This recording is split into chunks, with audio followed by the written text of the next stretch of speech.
Allô? Ça fait qu'aujourd'hui, on va parler d'un sujet, disons, un peu spécial, qui est celui des races, ou plus spécifiquement de ce qu'on appelle le racialisme. Mais tout d'abord, quoi de mieux qu'un peu de mise en contexte? Ce que je vais donc faire en vous remontrant, pour ceux qui ne l'avaient pas vu, ce petit post que j'ai fait le 3 décembre dernier. Où est-ce que je disais qu'en étant à une virer au Canadian Tire, j'ai remarqué qu'il y avait tellement de gens de différentes races que j'en étais pratiquement venu à me demander si je ne me retrouvais pas plutôt dans un aéroport. OK, donc l'affaire, c'est que évidemment, il y a deux composantes dans ce post-là. Il y a on va dire, comme plusieurs personnes l'ont constaté, parce que là, vous comprenez que là, depuis que j'ai écrit ça, je ne cesse de recevoir toutes sortes de tomates pourries. Mais ça amène, moi, d'autres personnes, à devoir analyser, à devoir débattre de ça, ce qui est, dans le fond, une bonne chose. On s'entend. Et puis, justement, le but du live d'aujourd'hui, mais pas juste de parler de ce post-là. Fait que là, mais si on prend celui-ci en isolation, on peut constater qu'il y a deux éléments dedans. Un fait qui est l'augmentation croissante de gens, on va dire, d'autres origines, d'autres nationalités. Ce qu'on peut voir, en fait, ce qui représente évidemment en soi une résultante directe de l'immigration de masse, la surimmigration d'un certain Justin Trudeau. Et puis, donc, c'est ça, quand on parle de surimmigration, vous comprenez qu'il peut y avoir, de la part de gens comme moi ou d'autres, une critique. On peut oser remettre ça en question. Donc, ça, c'est un premier aspect de la chose. L'autre étant l'utilisation de ce fameux mot de race que on m'a reproché, je veux dire, dès le début, puis que ça, comme on ne cesse de me le resservir, c'est ce qu'on me dit dans le fond, c'est que ça se dit pas. Hein? C'est un tabou. C'est mal, faut pas dire ce mot-là. Alors, on va analyser ensemble cette affirmation-là. Si vous le voulez bien, de toute façon. Si vous ne voulez pas, vous avez juste à quitter le live. La première chose qu'on va regarder, c'est cette définition de Wikipédia.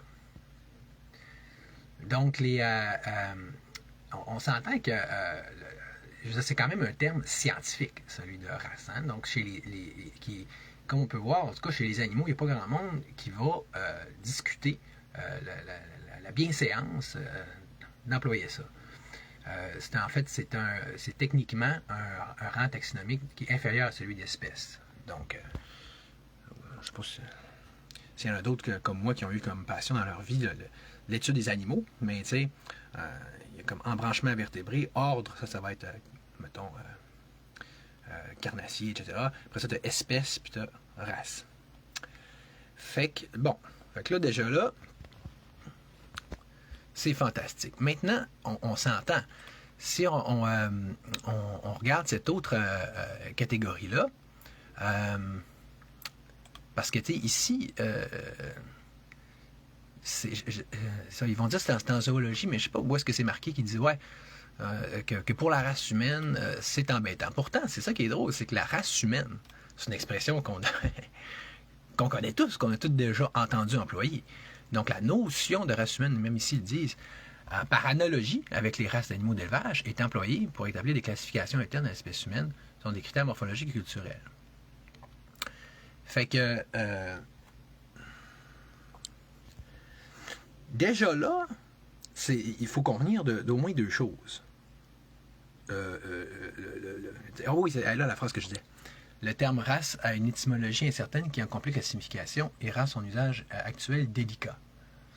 Mais tu sais, c'est pas, on peut pas dire que c'est un peu poussé, c'est un peu excessif, c'est un peu genre faux en fait là, de dire qu'on ne peut pas prendre le mot race en parlant d'humain, parce que déjà race humaine, tout le monde a déjà entendu ça.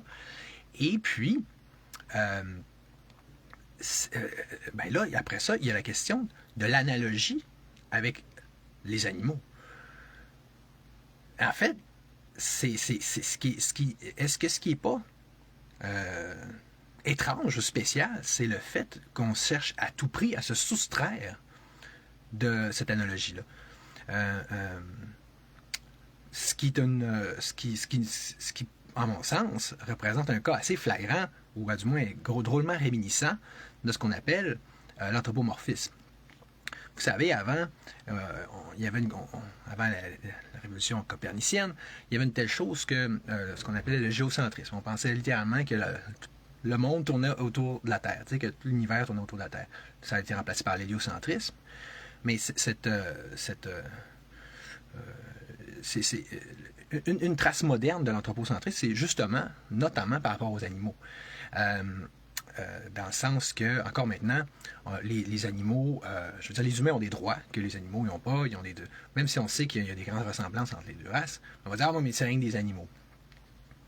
Puis jusqu'à tout récemment, le cas le plus flagrant, tant qu'à ça, ou le plus quasiment d'actualité, c'est justement cette notion-là de dire que les humains, on n'est pas des animaux. Hein? Encore maintenant, c'est quelque chose d'un peu controversé, ou on va dire subjectif, de déterminer est-ce que l'humain est un animal ou pas. Pourtant, je ne sais pas si on est un animal ou pas, mais une chose est sûre, c'est qu'on est un mammifère. Hein? On s'entend-tu en tout cas que ça, il y a une telle chose que l'allaitement, il y a une telle chose que les poils, il y a tout plein d'attributs comme ça des mammifères que les humains ont, comme par magie. Qu'on veuille après ça, faire une distinction entre les humains et les animaux, c'est à la bonne heure. Tout comme on en fait une entre les différentes races, entre les différentes espèces. Mais ça, je ne sais pas si vous comprenez, en termes scientifiques, normalement, c'est des catégories qui sont contenues l'une dans l'autre. C'est une arborescence, tu sais. Dans l'arbre des mammifères, tu as l'arbre des félins, après ça, tu as l'arbre des primates. Dans l'arbre des primates. Fait que là, de dire que forcément, oui, l'humain il est différent, je sais pas moi, des singes bonobos, mais de là à dire que là, c'est un monde complètement à part et qu'il ne faut pas parler des mêmes termes, je veux dire, une chose est sûre, il y a l'aspect scientifique puis il y a l'aspect social. Mais là, si on démêle les deux, déjà, ça donnerait une chance. OK, là, on va regarder maintenant le terme central ici, pour ce live, qui est la définition de racialisme. Et qui est à distinguer surtout de celui de racisme. D'ailleurs, on va commencer, en fait, tant qu'à ça, justement, par faire la distinction avec le racisme, parce que dans le premier paragraphe du racisme, de l'article sur le racisme, ils vont le spécifier. OK, on va le lire ensemble. Donc, on parle d'une idéologie qui, partant du postulat de l'existence de race au sein de l'espèce humaine, ce qui est le racialisme, considère que certaines catégories de personnes soient intrinsèquement supérieures à d'autres. Il se différencie ainsi du racialisme qui, partant du même postulat, ne considère pas les races comme inégales. On va retrouver dans la définition du racialisme le même principe. On dit que le racialisme correspond au fait de distinguer, de catégoriser l'être humain en races différentes. Mais un peu. Ouais, ici, ils vont dire, mais typiquement, on va l'opposer au racisme parce que ça ne veut pas dire que le racialisme en tant que tel n'implique pas de hiérarchie ou de jugement de valeur entre les différentes races. Fait que là, ça serait... Vous comprenez pourquoi est-ce que je commence par vraiment séparer les pommes des oranges, là? C'est que surtout que nos chers petits gauchistes wokistes, woke, etc., très communistes, très socialistes, très même typiquement fascistes et réminiscents du nazisme, dans leur modus operandi, les autres, ils vont surtout, justement, s'amuser à mélanger tout ça. Hein? À dire, si tu étais raciste, parce que tu es raciste. Hein?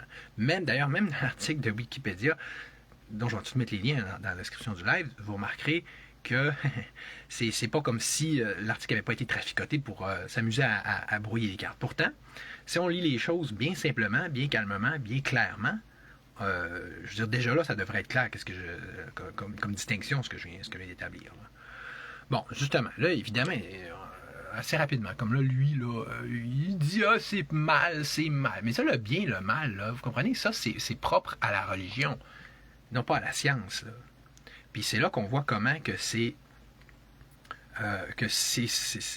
exact. C'est comme si c'était une religion, ça, cette affaire-là, là, de dire non, non, non, il n'y a pas de. C'est comme si on ose parler de racialisme ou une race, si on brise un dogme d'une religion, je sais pas trop, woke, là, ou gauchiste, ou inconnu, ou quel que soit, là, puis vous allez voir que ça va ressortir souvent dans mon live, notamment quand dans l'extrait que je vais vous montrer, où est-ce qu'on voit l'interview du Doc Mayeux, tout le monde en parle, ok?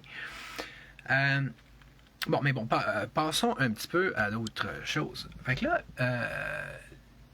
qu'est-ce que je voulais vous montrer? Ouais, Denis Blondin, tu vois, il dit, exemple, encore pour faire la distinction, il dit que le racialisme est une composante cognitive du racisme et sans pour autant, donc, dire que c'est deux vases communicants.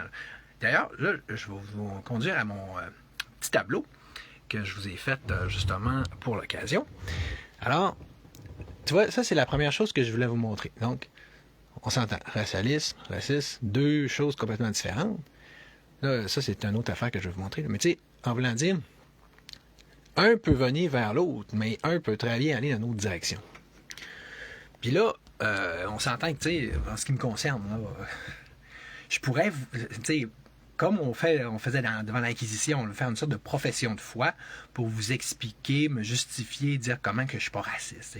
Donc, je pourrais mentionner le fait que j'ai été en Afrique là, quand j'avais 20 ans, les années 2000, que ça a été une expérience qui a changé ma vie, que je suis encore en très bon contact, très bon lien avec ma famille africaine là-bas, que j'ai toujours eu un lien fort, proche. J'ai toujours eu tendance à bien aimer des personnes noires, tant que ça c'est une forme de racisme inversé ou positif.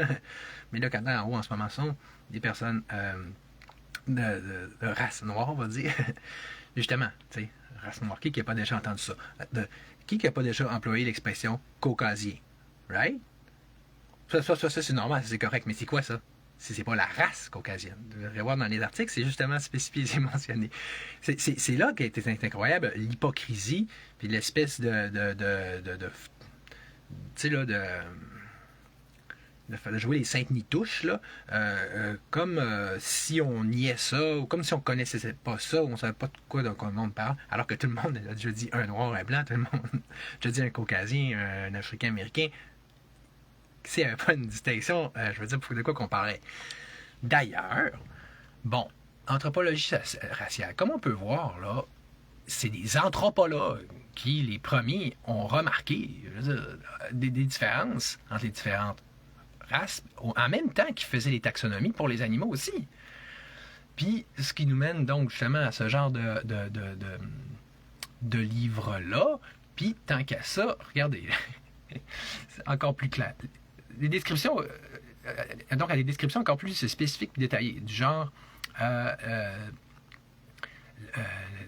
race blanche, je la connais, sa tête ovale, une bouche peu fendue, des lèvres peu épaisses, la race noire, visage plat, pommettes saillantes, nez aplati, paupières bridées, yeux en amande, peu de cheveux, peu de barbe, la race rouge, peau rougeâtre, yeux enfoncés, les yeux noirs alarqués, race noire, peau très noire, cheveux crépus, nez écrasé, lèvres épaisses, bras très longs. Autrement dit, c'est incroyable d'avoir à vous énumérer des choses comme ça. Alors, je veux dire, qui n'a pas remarqué ça, déjà, à un moment donné dans sa vie?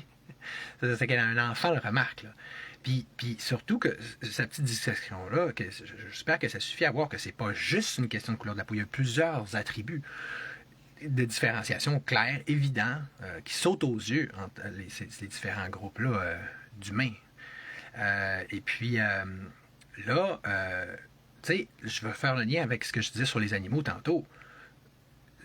Je sais pas s'il y en a qui connaissent, ou qui ont même juste un peu moins les animaux, les différentes espèces, puis tout ça, puis ou qui ont juste, par exemple, lu un peu le guide des oiseaux de Peterson. Exemple.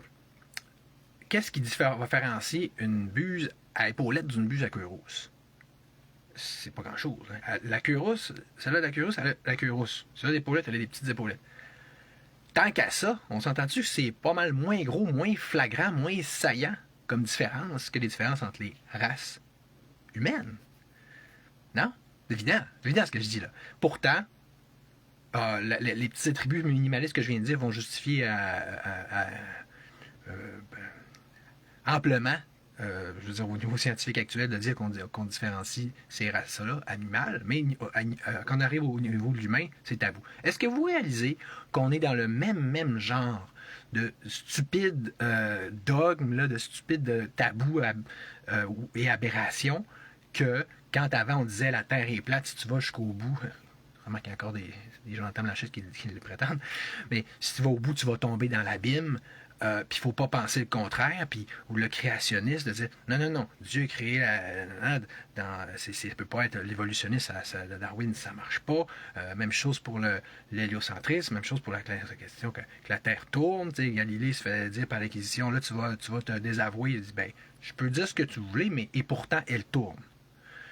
Ben, c'est incroyable. J'en reviens pas, mais qu'en 2024, on se retrouve dans les mêmes choses. Donc, il y a la question de la vérité scientifique qui est dure. On va s'ostiner sur ça, là, sur des pour vrai. Là. Puis on s'entend, là, la science est manipulée aussi. Tu vas avoir plein de... on va accuser le rationaliste de pseudo-science, mais tant qu'à moi, je veux dire... ils devraient se regarder, les vrais pseudo-scientifiques qui osent nier ces choses-là, puis qui arrivent avec de l'idéologie, tout en mêlant la description, exemple, du racialisme, d'accusation d'idéologie. T'sais, comme là, ici, on dit, le racialisme, blablabla, idéologie. Puis, où est-ce qu'ils vont mettre, où est-ce qu'un gars comme lui, en fait, carrément insérer là-dedans des notions d'idéologie raciste puis dire et voilà, c'est du racisme. Ça, c'est complètement de l'imposture intellectuelle. Là. Je veux dire, j'espère qu'il n'y a pas grand monde qui tombe là-dedans. Bon. Maintenant, parlant de Galilée, parlant de combat là, entre, je veux dire, la science, la factualité, puis les idéologies, justement, puis donc les espèces de police de la pensée, puis les espèces de tribunal de style inquisitoire. En passant, j'en vis justement un en ce moment, je ne décrirai pas le contexte, mais je suis en ce moment jugé là, pour mes opinions parce que j'ai osé prendre ce mot-là. Imagine quand je vais voir le live que je viens de faire. Pourtant, ce live-là décrit puis supporte mon emploi de ce mot-là. Mais c'est ça. Fait que là, on va voir un autre exemple de ça, plus, on va dire, récent, qui est l'interview du Doc Mayou à Tout le monde en parle. Puis on va aussi analyser un peu qu'est-ce qu'il dit puis qui se passe, salut Danny, dans cette patente-là. OK, allons-y, c'est parti, youpi. Robert Charlebois, puis Dan Bigra qui sont là aussi. Un processus de sélection artificielle et par conséquent, ils ont un léger désavantage sur le plan intellectuel. Oui, c'est vrai. Oui, c'est l'histoire de l'esclavage. Regarde, tu vois tout de suite l'accusation de racisme, donc il y a la page, bien sûr. J'ai des amis noirs, puis un noir qui m'a emmené des prunes encore il y a 10 jours, puis ils sont très bonnes. C'est extraordinaire. Bon, on s'entend que l'exemple des prunes n'était pas sa meilleure. Là. Surtout que là, il y avait l'air d'un gars qui allait s'attirer des prunes, mais bon.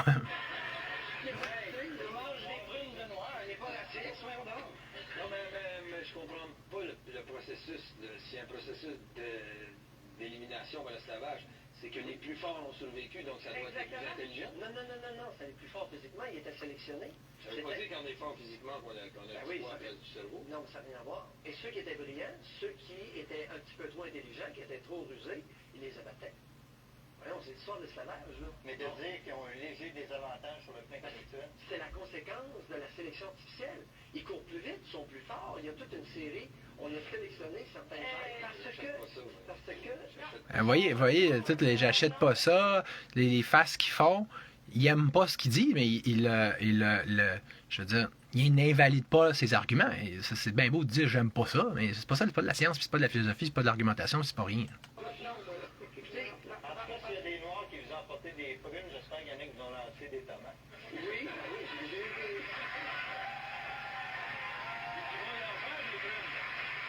Bon, là, le bout important, c'est après, là. J'ai pas de problème avec ça. C'est parce qu'il y a eu des études aussi qui n'ont pas été publiées, qui ont été remises par l'Université de Montréal. Quelles études?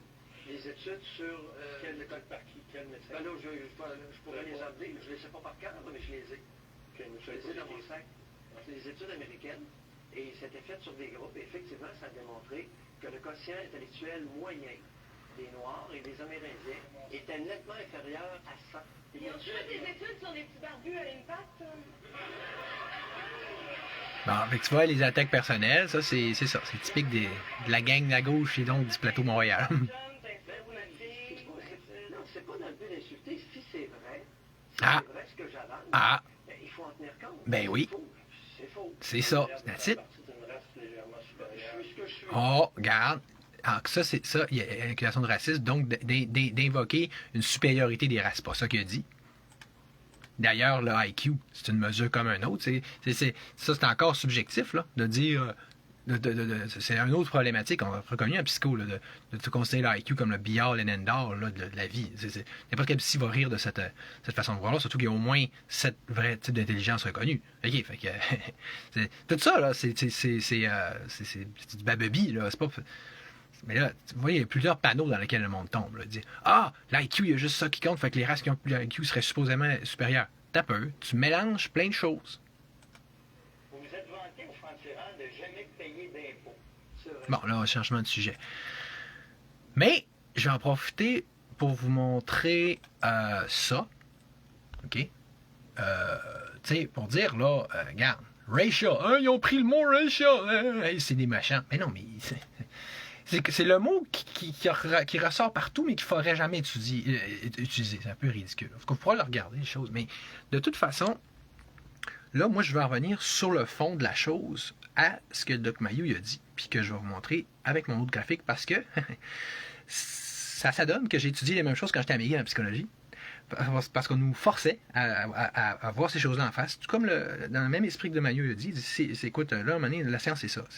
C'est vrai, c'est faux. C'est ça qu'il s'agit de regarder, indépendamment de si tu aimes ça ou pas. Alors que deux autres...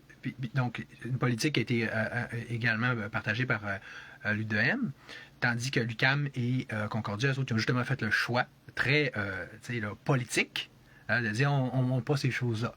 Exactement comme l'Église qui va se cacher plein de choses dans la bibliothèque du Vatican, on s'entend. Bon. Fait que là, je vais vous montrer sur mon tableau, c'est quoi. C'est exactement comme que mon prof à McGill, dont je ne me souviens plus du nom, mais nous l'avait montré. Et ça, là, c'est une courbe de IQ typique. N'importe quel étudiant en psycho, il va avoir appris ça. OK? Donc, 100, c'est la moyenne. C'est là que la plupart des gens sont. Tu as 34% des gens qui vont être en 100 puis 115, un 14% là, un 2% là, puis 115 et plus, c'est très rare. Même chose pour l'autre bord. Puis, ça va être encourageant aussi, en principe, pour vous de voir ça, dans le sens que si, comme ces études en question-là le montrent, puis les études en question, quelles sont-elles? Écoutez, là, faudrait que mettons, si vous faites comme Dan Migra envers Doc Mayou, puis dit j'en veux les veux, on les veut maintenant. Okay. Je vais sûrement les retrouver à un moment donné. Ils sont forcément quelque part dans mon grenier. Où est-ce que je cache tous mes vieilles. J'entrepose toutes mes vieilles bebelles de McGill. Juste parce que je jette rien de ça. Mais là, de là à les retrouver. Ou je ferais une recherche sur Internet. Tu comprends? Pour moi, c'est pas. Infiniment compliqué en soi là, de retrouver ça, là.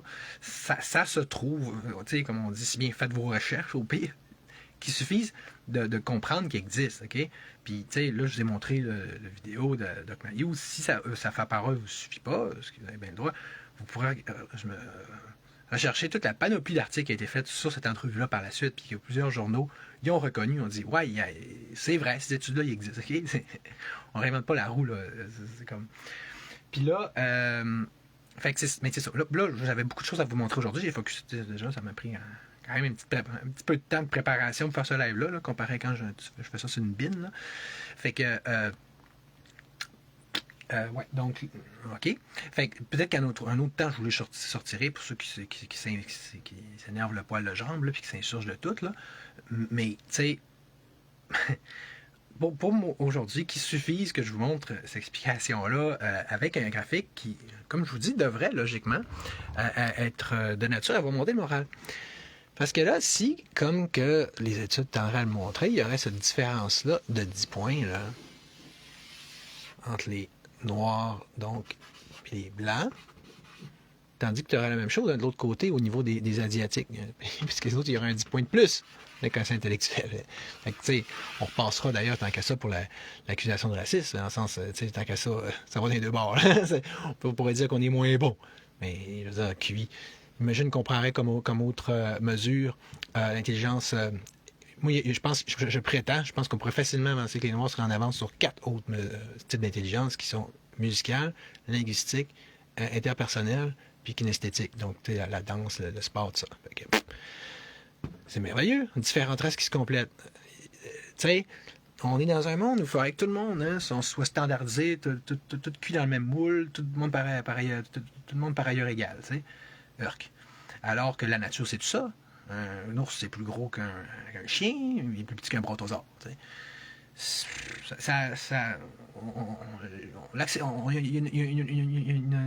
a un refus foncier, salut Bobby, de la façon dont le bon Dieu, dont la nature a fait les choses, avec sa diversité et son exubérance, puis pourtant sa complémentarité.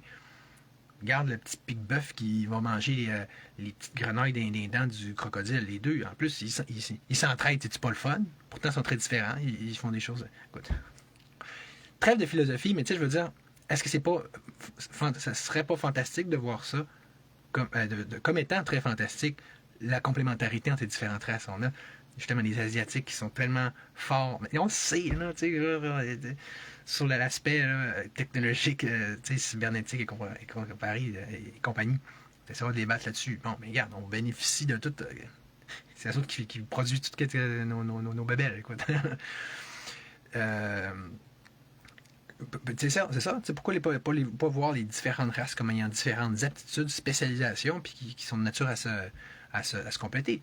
Dans le temps du rock'n'roll, vous savez, il y avait du racisme, mais anti-blanc, puis de la part des blancs eux-mêmes, qui se disaient pourquoi je suis pas né. Eric Latin, il y a combien de fois qu'il a dit moi je suis né à mauvais corps, j'aurais voulu naître dans le corps de noir, puis avec toute la voix qu'ils ont, les capacités musicales qu'ils ont, il y avait une sorte de vénération. Fait que c'est tout relatif, subjectif. C'est comme, mettons, la taille. Là ce temps-ci, là, ça revient à la mode un peu plus les femmes un peu plus enveloppées, mais écoute, ça ne fait pas si longtemps, il fallait être anorexique. Mais on s'est-tu con, ces normes-là, cette espèce de normativisme-là, alors qu'on devrait justement célébrer la diversité dans tout ce qu'elle est? Non? Anyway. Donc, je voulais juste finir mon affaire pour dire que,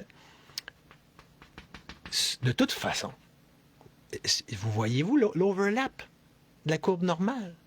Voyez-vous que, c'est rien ça? 10 points. C'est ça qu'on devrait focuser. On devrait focuser sur les faits, puis comment réconcilier les faits avec nos opinions, plutôt que chercher à aligner, puis à se vilipender, puis, je veux dire, ostraciser le monde, puis les faire passer pour des mauvaises personnes. Donc, comment on appelle ça? Pas standardisé, mais je veux dire stigmatisé. Okay. Fait, comme il nous avait dit, le prof, ça ne change rien, cette affaire-là, parce que ça ne changera pas le fait que, tout comme l'essentiel du monde se retrouve entre cette ligne-là puis cette ligne-là, OK, pour les Blancs, ben regarde, c'est la même maudite affaire pour les Noirs. L'essentiel du monde, ils se retrouvent entre là puis là. Tu sais, oh, la belle affaire. Fait qu'on a juste une petite proportion du monde, là, qui va pas rentrer là-dedans. Parce que l'IQ, c'est une autre affaire, ça. C'est juste une moyenne. C'est juste une courbe normale. C'est pas comme si tout le monde était à 100 puis tout le monde était à 90 dans leur cas. Voyons. Fait que... Mais ça, c'est la science. Ça, c'est du vrai. Tu comprends? Ça, c'est la vérité, c'est la réalité. Tout comme... Fait qu'imagine, si c'est ça pour le IQ, on peut s'entendre que là, oui, il y en a des différences. Venez pas me dire qu'il n'y en a pas. Venez pas m'insulter mon intelligence avec ça. Venez pas me dire des conneries comme ça. Déjà qu'en plus, les différences physiques sont évidentes, mais dans notre face, c'est le cas de le dire. OK? Fait que là, ceux qui veulent m'écœurer avec ce mot-là, passez un appel, s'il vous plaît. Merci, salut!